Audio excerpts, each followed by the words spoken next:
I had the Peggy dream so many times. Tell Rico dead number 5. Real? And here we are. Wow.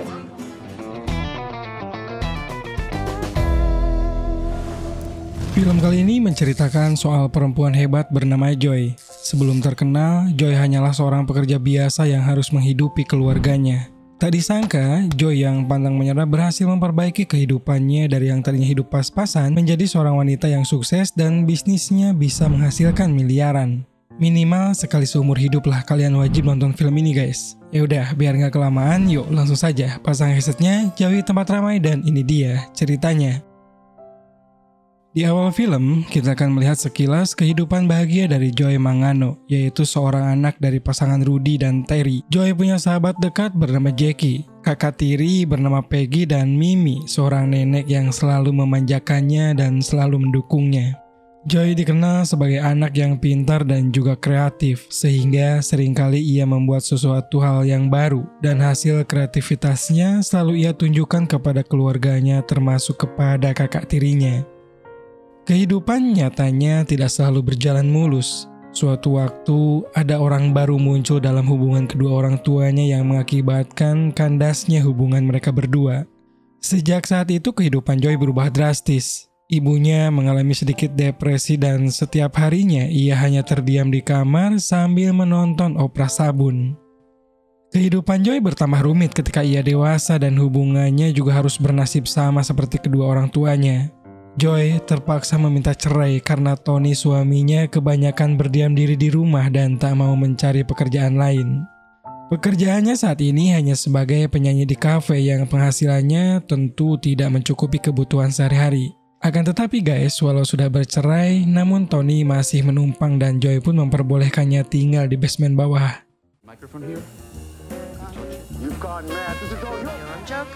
Kids, we're gonna do something fun later, okay? Kacaunya kehidupan Joy ternyata tak hanya sampai di situ saja. Rudy ayahnya tiba-tiba datang dan minta tinggal di sana setelah dicampakkan oleh pacarnya. Kedatangan Rudy menjadi masalah baru karena ia langsung beradu mulut dengan Terry dan memecahkan barang-barang. God, here it goes. Watch out, Joy, he's gonna snap. Oh, man. I'm He's a disturbed. damaged man. You're the great disturber. Tidak cukup membuat masalah dengan Terry, Rudy juga bermasalah dengan Tony ketika Joy memasangkan mereka sebagai teman sekamar. Joy tak punya pilihan lain karena memang tak ada lagi kamar kosong di rumahnya. Sebenarnya dari dulu Rudy tak setuju Joy menikah dengan Tony karena sudah mengira bakal berakhir dengan tidak baik. Tak mau berdebat panjang, Joy kemudian memasang pembatas lalu pergi buru-buru ke kantornya. Joy kira masalah sudah selesai, tapi ternyata di kantornya malah muncul masalah baru. Tiba-tiba saja Joy pun diberhentikan dan digantikan oleh temannya dengan alasan yang tidak masuk akal. My husband needs his medication. You're getting demoted. Listen, I need you to speak to the supervisor. We're gonna be having some changes. Untuk sementara waktu, Joy pun membantu membuat pembukuan di bengkel milik ayahnya yang saat ini bengkel tersebut kurang begitu ramai seperti dulu. Bisnis satu-satunya Rudy ini sekarang hanya bisa memberikan sedikit keuntungan saja, malah terkadang hanya cukup untuk menutup biaya sehari-hari. Joy sempat menyarankan agar ayahnya memikirkan cara untuk membuat bisnisnya bangun kembali. Namun pembicaraan itu terpotong oleh telepon yang berasal dari biro jodoh yang mengabarkan jika Rudy mendapatkan pasangan baru.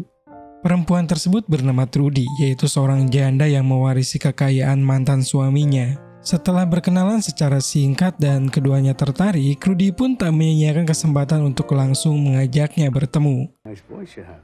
I can come pick you up. I have a green Mercedes. Good luck with your date, Dad. Malamnya Joy kedatangan Jackie. Joy kemudian bercerita dan banyak mengeluhkan tentang kehidupannya saat ini. Joy merasa sekarang banyak sekali tanggung jawab yang harus ia pikul. Sangat berbeda dengan dulu saat sebelum ia menikah. Joy mengingat kembali saat pertama kali bertemu dengan Tony. Dan pertemuan itu terjadi di pesta ulang tahun Jackie. Saat itu Tony hadir sebagai pengisi acaranya dan di sanalah hubungan mereka pun terjalin hingga akhirnya menikah. Namun pernikahan tersebut goyang ketika Tony mulai malas bekerja sementara Joy sibuk mengurus urusan rumah dan anak-anaknya. Joy pun merasa Tony sudah tidak bertanggung jawab dan terpaksa memilih jalan perceraian. Setelah perceraian itu, Joy pun masih berbaik hati dan mengizinkan Tony untuk tetap tinggal di rumahnya, yaitu di basement bawah. Di tempat lain, Rudy tampak menikmati kencan pertamanya dengan Trudy. Mereka merasa nyambung dan banyak kecocokan, dan mereka pun memutuskan untuk berpacaran. Sebagai perayaan, Trudy pun mengajak Rudy untuk berlibur di kapal pesiar peninggalan mendiang suaminya, dan ia memperbolehkan Rudy untuk mengajak anak serta cucu-cucunya. Namun, Trudy memberi catatan agar nanti jangan sampai membawa anggur merah, karena anggur dapat merusak kayu kapal jika tumpah. Why don't you come with your entire family? Yeah, I would love to. We'd bring some nice food, something to drink. Yeah, but not. Rudy pun mengajak seluruh keluarganya dan Joy mengajak Tony untuk ikut juga. Sayangnya guys, Tony datang ke acara tersebut dengan membawa beberapa botol anggur merah yang membuat Rudy sedikit kesal. Namun berkat aksen bicara Tony dan nyanyiannya yang merdu, Rudy pun memaafkannya dan mengizinkan membawa anggur merah itu ke atas kapal. Ia hanya berpesan agar mereka minum dengan hati-hati dan jangan sampai tumpah. Ketika kapal mulai berlayar, mereka pun mulai meminum anggur tersebut. Dan tak lama kemudian, ada ombak yang cukup besar menerjang dan membuat semua orang kehilangan keseimbangan. Tony tak sengaja menyenggol Joy sehingga ia menjatuhkan gelasnya dan pecah di atas kayu kapal.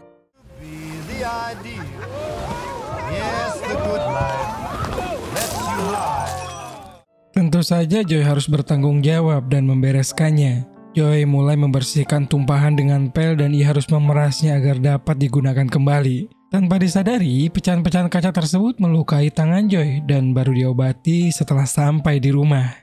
Di saat itulah muncul sebuah ide untuk membuat pel yang tak perlu diperas menggunakan tangan. Ide tersebut terus bermunculan dan Joy berusaha fokus untuk mencoba menyempurnakan rancangannya. Orang-orang di sana sampai mengira Joy kecapean dan menyuruhnya untuk tidur. Are you alright, honey? Go to bed. Go on. Keep going up the stairs. Go to bed. Di dalam tidurnya, Joy pun bermimpi didatangi oleh dirinya yang masih kecil. Joy kecil mengingatkan bahwa Joy besar terlalu lama berusaha memendam semua bakatnya. Selama 17 tahun, Joy menjadi manusia normal dan bersembunyi dari dirinya sendiri. Padahal selama ini Joy punya bakat dalam menciptakan sesuatu, tetapi Joy memilih mengubur bakat tersebut akibat perceraian orang tuanya di masa lalu. Mimpi tadi membuat Joy sadar dan ketika bangun, ia langsung meminta ayahnya untuk menghubungi Trudy dan mengajaknya menjadi investor untuk idenya nanti. Beberapa minggu kemudian, ketika rancangan tersebut sudah final, Joy pun mempresentasikannya dan mengajak semua orang untuk berkumpul termasuk Tony dan sahabatnya Jackie. This is an opportunity for you to invest in a new business. This is where it gets complicated. I don't even know what to call it. The cup. Jika pel biasa harus diperas langsung dengan tangan, maka pel buatan Joy penggunaannya cukup memutar gagang yang terhubung dengan pemeras kain pel. Dengan begitu, tidak ada lagi orang yang terluka ketika memeras kain pel seperti dirinya waktu itu. Ditambah lagi, kain pelnya juga dapat dilepas dari gagang sehingga bisa dimasukkan ke dalam mesin cuci lalu digunakan kembali nantinya. Joy kemudian meminta salah satu pegawai Rudy untuk membantunya membuat salah satu prototipe gagang pel yang diinginkannya. Setelah berhasil dibuat, Joy pun membuat kain pel yang terdiri dari 90 meter benang wol yang dijahit bersamaan. Kemudian Joy pun menyatukan kedua benda tersebut dan menunjukkan hasilnya. How about now? No. You ready? Trudy pun tertarik, namun sebelum memberikan modalnya, ia mengajukan pertanyaan untuk menguji kelayakan mental Joy sebagai seorang pembisnis, dan Joy mampu memberikan jawaban yang bisa membuat Trudy percaya. Setelah itu, pertemuan selanjutnya membahas mengenai pembuatan suku cadang alat pel yang rencananya akan dibuat di salah satu pabrik yang ada di California. Selain membahas itu, Trudy juga sudah siap mengutus pengacaranya untuk membayar royalti atau hak paten kepada pabrik tersebut agar aman dari klaim apapun nantinya. We're supposed to pay him a royalty on the patent of the place? In California. But is that normal? Like the same guy who has the patent is the same guy who has the... Beberapa minggu kemudian, suku cadang pesanan Joy pun datang berikut satu buah sampel yang sudah terakit dengan sempurna. Joy kemudian mempekerjakan beberapa perempuan yang akan merakit bagian-bagian pel tersebut hingga menjadi utuh. Joy dengan sabar mengajarkan mereka bagaimana cara merakit gagang pel sekaligus memasangkan kain pelnya. Akhirnya guys, rencana Joy bisa berjalan dengan sempurna dan Rudy menyaksikannya dengan rasa bangga. I'm a little proud of you, I gotta admit it.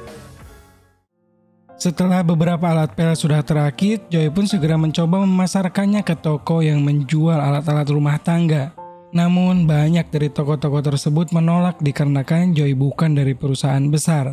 Seorang penjaga toko malah menyarankan agar Joy bekerja sama dengan salah satu perusahaan supaya nanti produknya bisa dipajang di sana.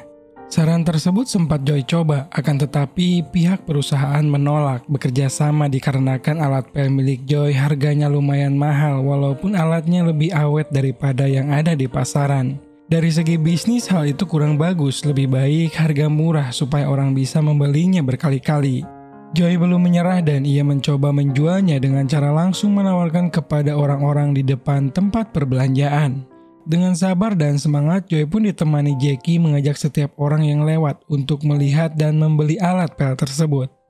Akan tetapi walau tiap hari dicoba pun nyatanya tidak ada satupun yang tertarik. Malah sesuatu yang tidak diharapkan terjadi. Datang beberapa polisi yang langsung mengamankan seluruh alat pel yang dibawa oleh Joy.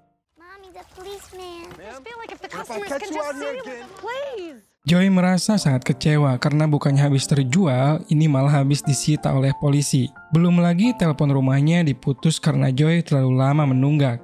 Christy juga mengeluh sering dikatai oleh teman-temannya sebagai anak tukang bersih-bersih. Joy pun menenangkan dengan menjelaskan bahwa tidak ada yang salah bekerja sebagai tukang bersih-bersih selama pekerjaan tersebut dilakukan dengan kerja keras dan jujur. Di hari itu Joy benar-benar merasa lelah dengan semua permasalahan yang datang. Untungnya, ia masih punya nenek Mimi yang selalu mendukung dan menyemangati agar kuat menghadapinya. Siapa sangka di malam itu, di tengah-tengah perasaan Joy yang campur aduk, mantan suaminya datang dengan membawa sedikit harapan. Sedikit harapan di mana ia menawarkan Joy untuk menemui temannya yang bekerja di stasiun TV dan temannya itu biasa menjual alat-alat rumah tangga secara langsung. Kesempatan itu pun Joy ambil, lalu berangkat keesokan harinya. Di sana, Joy pun bertemu dengan seorang bernama Neil yang punya tanggung jawab mengawasi penjualan barang-barang rumah tangga di stasiun televisi tersebut. Joy diberi waktu beberapa menit untuk mempresentasikan alat pel ciptaannya. Namun guys, Joy malah gugup dan kurang fokus sehingga beberapa teman Neil tertawa dan menganggap Joy tidak mengerti dengan alat pel yang dibawanya. Di saat itu, Neil juga mengatakan jika alat tersebut dibuat dari plastik biasa, sementara selama ini semua barang yang ia jual tidak ada satupun barang yang terkesan murahan. I sell product affordably, but I don't sell cheap product. And your mop is plastic and it looks strange. Kata-kata tersebut tentu saja menyinggung perasaan Joy, dan ia meminta kesempatan untuk memperagakan kinerja alat pel ciptaannya. Joy dengan yakinnya mengatakan jika alatnya ini adalah alat terbaik dari semua alat pel yang pernah ada di pasaran. Neil pun mencoba memberikan kesempatan dengan membawa Joy ke ruangan uji coba. Di sanalah Joy pun memperlihatkan bahwa pelnya mampu membersihkan dengan lebih baik karena daya serapnya lebih tinggi dan gagang plastik berfungsi agar produknya ringan ketika digunakan. Selain itu, kain pel yang dipakai juga dapat dilepas lalu dibersihkan di dalam mesin cuci, sehingga tak perlu lagi menyentuh kain yang kotor tersebut. Joy mengaku bahwa ia tak memahami bisnis, tetapi ia selama ini mengapel di rumah dan paham bagaimana dan seperti apa alat pel yang dibutuhkan oleh ibu-ibu rumah tangga. I like that it's plastic because it's so light in my hands. It's like nothing. Now I'm done with the bathroom. Akhirnya Neil berubah pikiran dan bersedia mempromosikan produk Joy di acaranya. Selain itu, Joy diminta untuk langsung memproduksi alat pel sebanyak 50.000 unit karena biasanya penjualan saat live dapat mencapai angka tersebut. Joy langsung diajak berkeliling dan melihat langsung bagaimana cepatnya penjualan barang-barang yang Neil iklankan. Semua penonton TV langsung melakukan pemesanan dan angka pesanan yang mencapai ribuan itu pun membuat Joy terdiam. Melihat ada peluang tersebut, Joy sangat senang dan kembali mengajukan pinjaman kepada Trudy sebesar $200.000 untuk memenuhi permintaan Neil. Namun karena barang sebelumnya belum terjual satupun dan produksi sekarang juga tidak ada jaminan laku, maka Trudy meminta berbagi resiko finansial, yaitu Joy harus menggadaikan rumah yang selama ini menjadi tempat berlindung seluruh keluarganya. Karena tak ada pilihan lain dan tak mau menyia-nyiakan kesempatan besar ini pun, Joy nekat menggadaikan rumahnya. Singkat cerita, 50.000 unit pel pun terkumpul dan akhirnya produk Joy mendapatkan kesempatan untuk tampil di acara Neil. Seorang pemandu acara bernama Todd bertugas memperagakannya. Namun, sangat disayangkan demonstrasi itu berjalan buruk sehingga pel buatan Joy pun hanya tayang sebentar tanpa mendapatkan pemesanan. Semua keluarga Joy yang menyaksikan acara tersebut pun kecewa berat karena tidak sesuai dengan yang Joy ceritakan sebelumnya bahwa setiap produk yang masuk dalam acara tersebut pasti laku keras. Not sure. This is a little trickier than it looks. Let's see. We got no sales here. Maybe a call. Is there a call? Yang paling dirugikan tentu saja Joy. Bagaimana nasib 50.000 unit pel yang sudah terkumpul sementara Neil tak mau mengganti kerugian tersebut. Neil juga pada dasarnya tak bisa menyalahkan Todd yang Joy anggap kurang kompeten. Esoknya Joy pun menemui Neil dan meminta kesempatan untuk dirinya sendiri yang akan maju menawarkan produknya secara langsung. Permintaan tersebut tentu saja langsung ditolak karena aturannya pembawa acara harus seorang public figure atau orang terkenal. Selain itu, Neil juga kurang yakin Joy bisa berbicara di depan kamera dan mengajak penonton untuk membeli produknya. Namun Joy dengan yakinnya mengingatkan bahwa ialah yang berhasil membuat Neil mau menayangkan produknya, sehingga ia juga bisa melakukannya kepada orang lain. Can meet and make whatever opportunities they give. You said that. Dan pada akhirnya ketika diizinkan dan tiba giliran Joy, sesuai dugaannya Joy pun mengalami demam panggung dan malah berbicara melantur tanpa sedikit pun menjelaskan produknya. Semua kru termasuk Neil panik melihatnya dan untungnya di saat itu sahabat Joy menelpon dan langsung melakukan pemesanan serta memancing Joy untuk mulai menjelaskan bagaimana kelebihan produknya. Merasa ada dukungan dari sahabatnya itu, Joy pun semakin percaya diri dan lebih mudah lagi menjelaskan setiap kelebihan produknya. Dengan mengaku sebagai ibu rumah tangga yang selalu melakukan pekerjaan bersih-bersih setiap harinya, Joy pun mampu menarik banyak pembeli di malam itu. Neil dan kru lainnya juga sempat heran karena sebelumnya tidak ada seorang pembawa acara amatir yang mampu menjual produknya sebanyak itu. This woman's gonna be all in the business. No way. Joy sangat bahagia karena tak menyangka saja dalam satu kesempatan ia berhasil menjual hampir 50.000. Joy selanjutnya mendapatkan jadwal tetap untuk mempromosikan produknya dan setiap kali tampil, Joy pun meningkatkan penjualan daripada hari sebelumnya. Bahkan ada di satu kesempatan, Joy mampu memecahkan rekor dengan sekali penjualan yang hampir mencapai 100.000.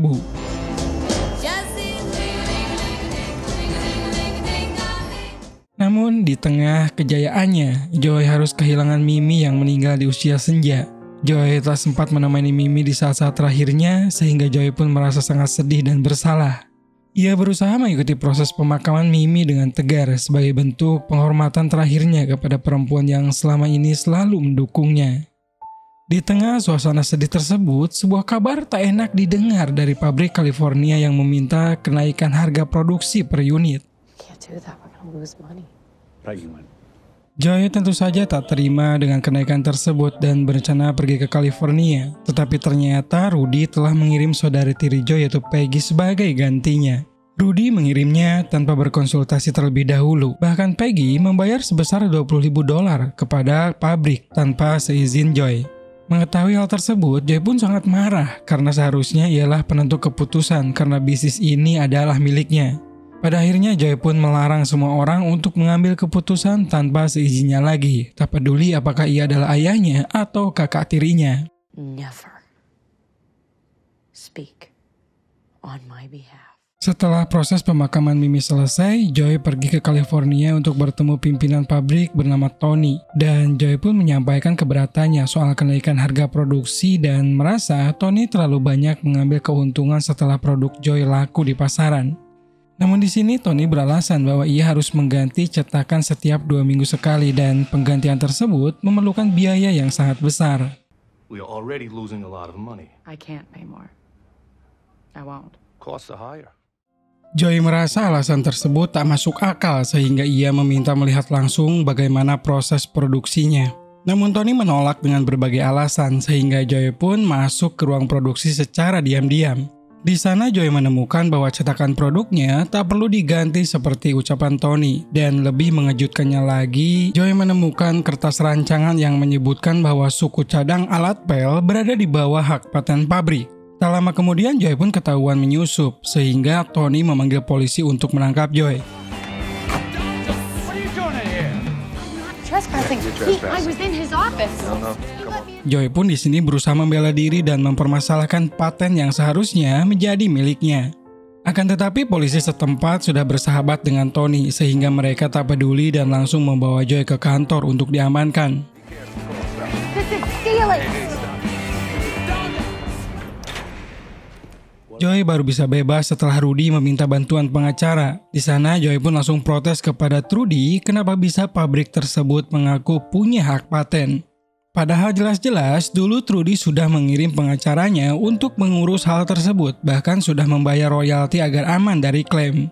Trudy pun membela diri bahwa hal tersebut bisa saja terjadi di dunia bisnis dan kesalahan seperti itu karena pengacaranya yang kurang begitu ahli dalam pengurusan hak paten. Mau gimana lagi ya sudah terjadi, dan masalah yang paling besar sekarang yaitu pabrik tak mau memproduksi selama Joy belum membayar biaya sebelumnya. Joy sudah terlalu banyak hutang dan Rudy menyarankan agar menyerah dan mengakui kebangkrutan.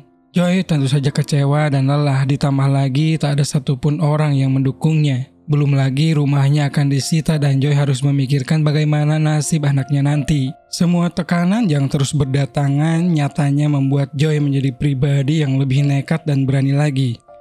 Ia pun memotong rambutnya sebagai simbol perubahan dan menghabiskan semalaman untuk mempelajari kontraknya dengan pabrik.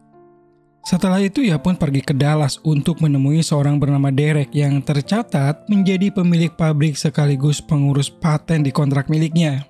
Joy menuntut ganti rugi karena Derek telah menipu dan Joy pun membeberkan bukti-bukti yang ia temukan.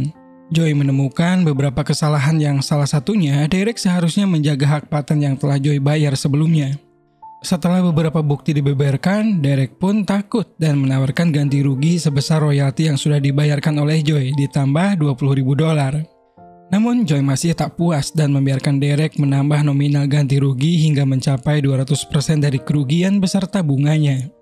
Akhirnya nominal tersebut membuat Joy puas dan meminta Derek untuk menandatangani surat perjanjian atas ucapannya. That you would correct, given the chance. I give you 20,000 on top of paying you back the 50. Setelah selesai dengan Derek, bisnis Joy selanjutnya semakin berkembang pesat karena penemuan-penemuan terbarunya yang laku di pasaran. Joy pun berhasil membangun ekonomi keluarganya menjadi lebih dari yang bisa dibayangkan sebelumnya. Ia juga menerima temuan alat-alat dari orang-orang di luar dan memfasilitasi mereka untuk bisa menjualnya. Kini perusahaan Joy menjadi saingan bisnis Neil, namun walau begitu mereka pun tetap berteman baik dan bersaing secara sehat. Tony dan Jackie pada akhirnya Joy angkat sebagai penasehat bisnis dan mereka pun bekerja dengan sangat baik. Sementara Trudy dan Peggy, mereka hubungannya kurang baik dengan Joy karena selalu berusaha mengambil hak dari kepemilikan bisnis Joy. Ibu Joy kini lebih bersemangat karena ada seseorang yang memberi perhatian, sedangkan Rudy di umurnya yang semakin tua, ia lebih banyak berdiam diri dan hidup sepenuhnya ditanggung oleh Joy. Dari film ini kita belajar untuk pantang menyerah dalam mewujudkan mimpi. Menjadi pemimpi membutuhkan energi, usaha, dan waktu yang tidak sedikit.